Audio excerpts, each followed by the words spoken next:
welcome to Afflictions Sugarcoated, a podcast where we sugarcoat some of the world's so-called afflictions and rate their plausibility on a scale of 1 to 5.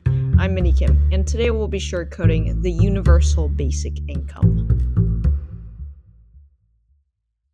So last week in class, when we were supposed to be reading this book about an orbital in space, we discovered that our conversation suddenly led to this weird topic called UBI, or Universal Basic Income.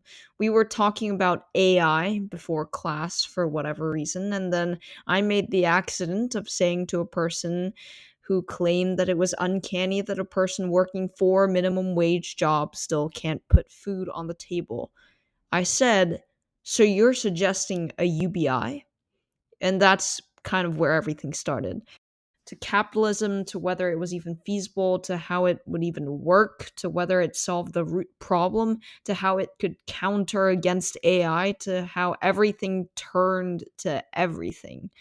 And it reminded me of an essay a couple of my debate friends had written for a competition of some sort, and it was essentially arguing against UBI. And one could say, "Oh well, you had already formed your opinions before this conversation because of the essay you had written," and probably that's right. But I also see some validation to this essay, to the fact that UBI is simply unfeasible. That's simply not the solution to the problem. Here's a brief summary of the essay.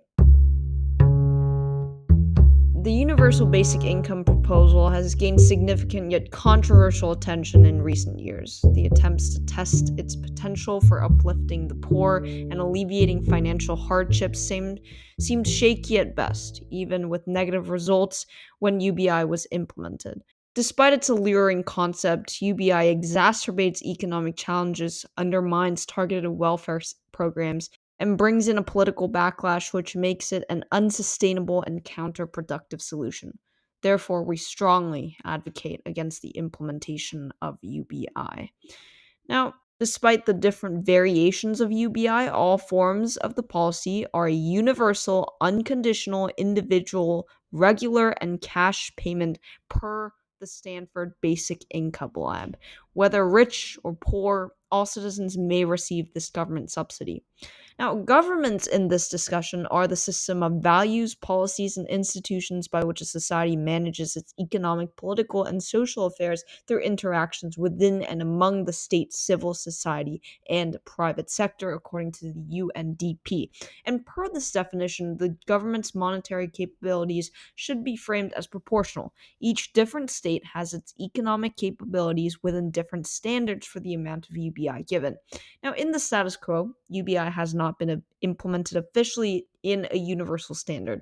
Therefore, the opposition encourages one to use their intuition and imagination, but also limited instances in which UBI was implemented as the body of quantitative evidence for or against a universal basic income is still slim. The context and design of the first wave of policies from 1960 to 1980 and primarily in North America make the results pretty hard to generalize. In the 2000s, a new wave of experiments, some funded by charities rather than governments, has sprung up. This includes municipalities in the Netherlands, Barcelona in Spain, the US city of Stockton in California, a Brazilian city, and the province of Gyeonggi in South Korea are among the places experimenting with a basic income, according to McKinsey and Company. Thus, the burden for the opposition is not to prove the scale in which UBI would hypothetically occur in different but independent states, but rather using current standards of varying economic abilities, why UBI causes the exacerbation of economic difficulties, and how it diminishes the global poor's accessibility towards infrastructure. And as for the burden given to the proposition, it is to prove why UBI is the sole necessary program that can be implemented to aid the poor. That concludes the proposition's burden as twofold: to prove that the alternatives are uniquely worse than UBI and how the benefits of UBI outweigh the detrimental effects to be delineated by this essay. And furthermore, given the wording of the motion, it is also a burden of the proposition side to provide the mechanisms as to how UBI would effectively function. The first argument, and clearly the first argument here, is that it would only exacerbate economic challenges. The fiscal implications are the utmost challenges of a UBI. The concept of a UBI stems from money given to all citizens, and that in and of itself suggests a drastic financial measure and challenge for any government. For all Americans to receive $1,000 a month, $3.1 trillion would have to be spent annually, and in 2023, the US government earned of $4.44 trillion through taxes and other measures, meaning that about 70% of the government revenue would have to be spent solely on UBI. The staggering amount of monetary responsibility, as explained, will inevitably lead to inflation, government debt, but most importantly, a burden that developing countries simply cannot administer. Spending what will likely be a colossal amount of money never results in a stable or sustainable economy. This proves essentially that even if it was practical, the emerging conclusion in terms of financials will be counterproductive to those in need already as prices of basic goods and services begin to escalate. The second issue illustrates the simple impracticality of UBI's pursuit. Finland stands as an irrefutable example. 2,000 random Finns were given €560 in 2017, and the project faced an early end in 2018 due to the financial burdens. The Organization for Economic Cooperation and Development, or also called the OECD, found that about a 30% increase in Finland's income tax was necessary to sustain a nationwide program. And note here, just going off the essay, that Finland already has a pretty high income tax rate at about 56.95% in 2021. So an additional 30% would simply not be feasible. The argument more holistically translate that UBI would cripple governments, that of both developed and developing countries, and only reverse the efforts behind the money that is supposed to be providing the population with more opportunities. Especially in the case of developing countries, governments would not be stable enough to adopt such a system. Now, the weighing between the exacerbation of economic challenges and opportunities is as follows. The pragmatic implications of a UBI, which has never been fully enacted before, will always fall in front of any favorable circumstances to those in the lower socioeconomic class, simply due to the unlikelihood of any realistic progress. Taking the charitable stance of UBI's probability, it is inevitable that recessions will become more of a norm and inflation will be a concomitant presence. One's ability to barely make a living is immediately dismantled by soaring prices of food, residence, and basic necessities. The crux is that the propensity of these opportunities emerging is improbable and low at best. This argument will be the core of the opposition stance and holds the most weight. The second is actually quite another flipping argument, I would say, in terms of the practical harms to the poor. Now, the potential for the UBI to knock down existing welfare programs is very realistic. As previously mentioned, the financial demand of the UBI is great. Therefore, the implementation of a UBI may lead to the dismantling of specific welfare programs designed to address the needs of vulnerable or specific populations. These programs may include Medicaid, Children's Health Insurance Program, housing assistance, supplemental security income, and more. This argument points out that funding will be moved into support for programs and people who do not require assistance and taken away from those who need it most and depend on them in the status quo. In fact, the substantial reduction of current transfer programs such as food assistance, welfare, and earned income tax credit, which collectively constitute half of the federal spending, would barely make a noticeable impact on the overall expense of implementing UBI. Now, the elderly, who rely on an average of $17,400 in Social Security and approximately $12,900 in in-kind Medicaid and Medicare support, would face significant financial losses if these programs were eliminated. So even if Social Security, Medicare, and Medicaid were preserved, discontinuing other safety net programs like the EITC, Temporary Assistance for Needy Families, and SNAP would only address approximately 20% of the total cost of implementing a UBI. The opposition's goal is to reduce economic disparities and ensure that everyone truly has an equal opportunity to live a decent life, taking into account their This proves that targeted welfare programs achieve more value for money in terms of helping the vulnerable. Now, the second issue highlights the backlash of those in the lower socioeconomic classes will experience due to the UBI taking place. It's clear that those who are more disadvantaged, part of minority groups, or part of the lower socioeconomic classes, are ones who favor the UBI most. Now, compared to 35% of white people, majorities of black adults, 73%, and Hispanic adults, 63%, support the US government offering a UBI. And while adults in higher and middle income families strongly oppose the idea, adults in lower income households support it by a majority of 63%. Now, if UBI is implemented, the backlash that the proponents of it will receive can be logically predicted because of the value tax and money have amongst citizens, especially those with the most of the latter item. What happens is essentially twofold: that there will be less capital dedicated to the poor in general from the government, now that society will treat the group differently due to negative perceptions. There will likely be a widespread perception that the poor are getting free money without putting in the work, which may lead to lower or worse social outcomes. This looks like microaggressions on a personal level or discrimination against the poor for the perception that inconceivable amounts of taxpayer money are being centered in alleviating their needs. The negative shift of opinions of majorities lead to political power. In other words, their preferences are shown in elections and politics. This means that systemic limitations of help to the poor would be heightened. This is especially harmful because UBI cannot focus on the poor, rather, it is given to everyone on any scale of economic need. The poor intuitively need more monetary help, such as extra subsidies, job education, and more. But because of rising inflation and lack of capital, other types of social backlash work together to dissipate growth opportunities.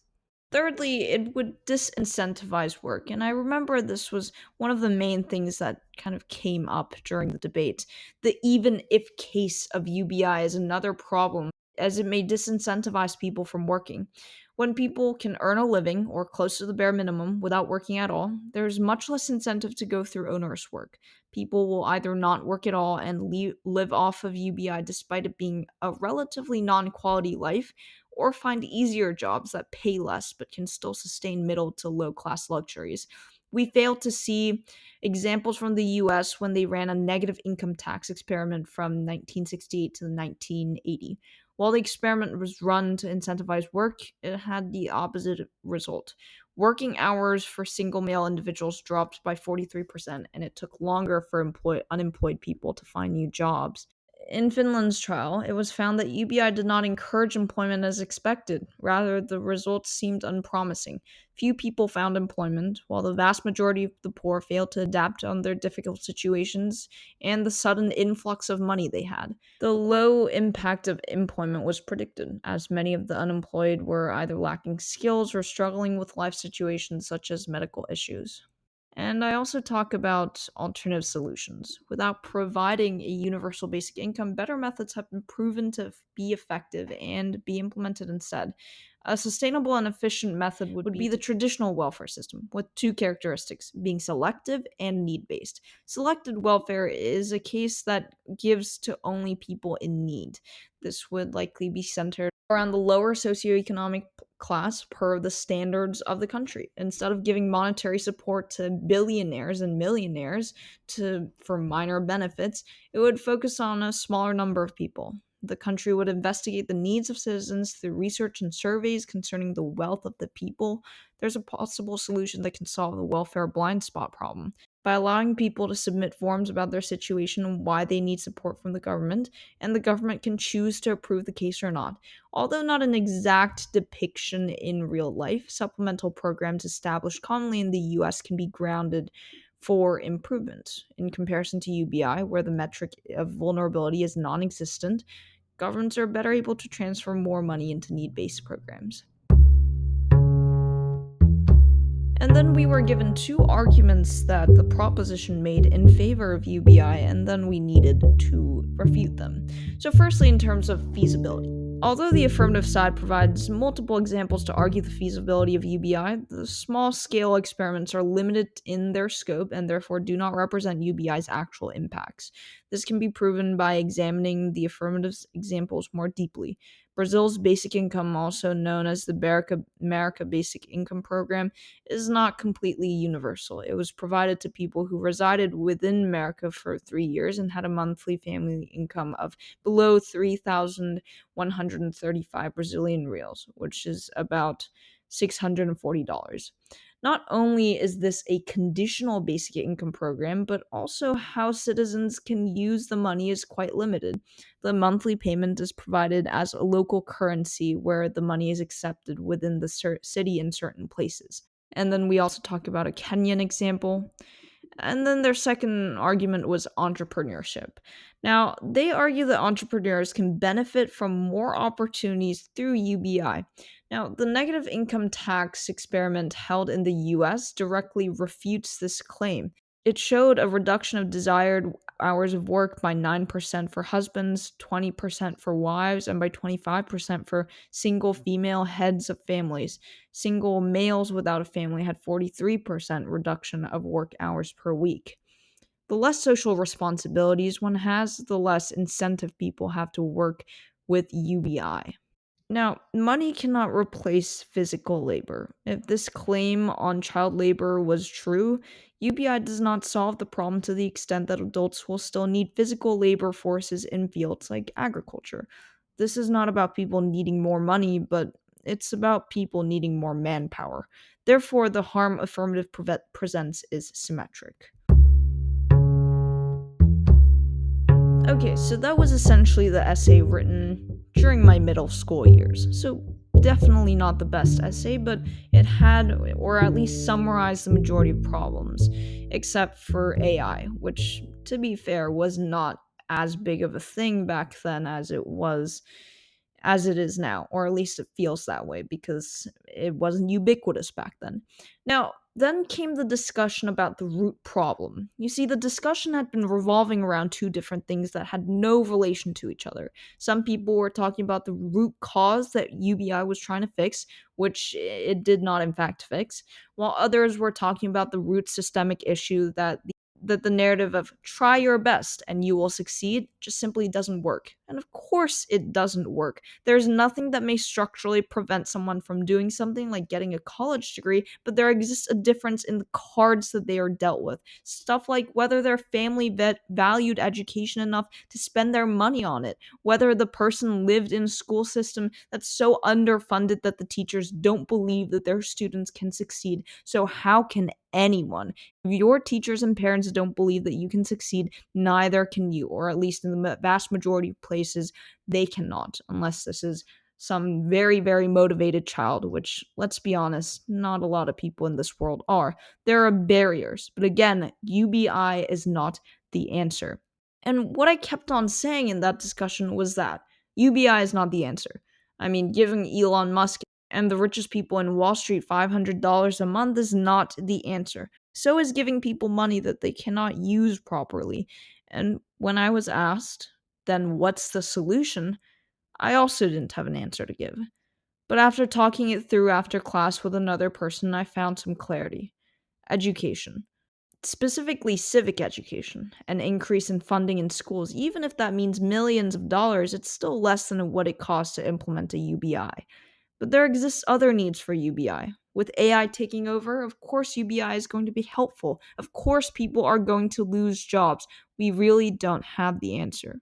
So many people have said over and over again. I think one of the biggest challenges to society is the way work will likely disappear in the next 50 years. We need to start talking about a universal basic income. So I suppose we strive on the best we can in a world that I think everyone reasonable or of any political spectrum must agree is a bit disadvantageous for some, and that it's not a burden to put on people to say you are at fault for not striving through those disadvantages like the others. It simply isn't fair. And when we see that, we see eye to eye about that. I'm sure that there will be no doubt that there can be a more productive debate about UBI, one that is more realistic after we compromise on the fact that people are dealt different cards at birth and that affects their entire life.